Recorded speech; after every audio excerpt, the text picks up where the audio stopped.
Hi everyone, I'm Shelly from There's No Place Like Home at redheadmom8.wordpress.com. I don't usually post videos on the weekends, but today I decided that I'm going to do a short, quick video because I realized that when I posted the Deschooling 101 video the other day, I forgot to mention how long you should deschool for, and that's really important. Deschooling is not a homeschooling method. It is a period of learning to appreciate how important natural learning is since we've all grown up, not all of us, but since most of us have grown up focusing on the traditional school model. So again, it is not a homeschooling method. A lot of people get it confused with unschooling. Deschooling is a process. So it's not something that goes on for your entire homeschooling journey.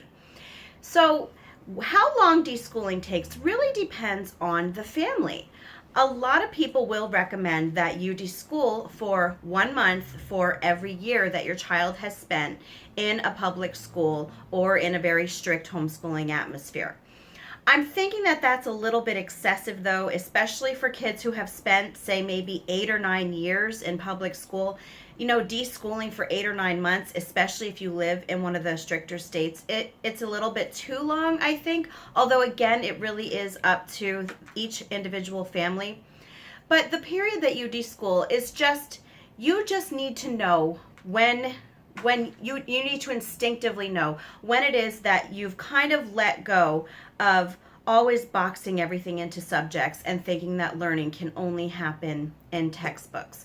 I think that once you start to become more comfortable with the learning that happens in everyday life, and the more comfortable your children become with following their interests and keeping themselves occupied, I think that you can decide at that time when you are ready to move on from deschooling to the actual homeschool period of your lives.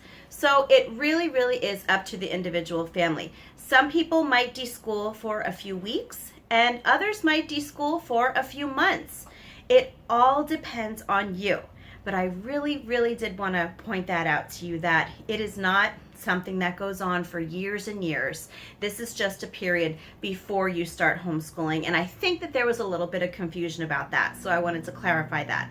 Now later on this week, I've decided that I am going to post a video on the difference between deschooling and unschooling because they really are quite similar, but there are some differences that I really want to point out. So I'm going to do that later on, probably in Monday's video, and I'm also planning on writing a blog post to go with that. So anyway, I hope that you're enjoying your weekend, and I hope you have a great day.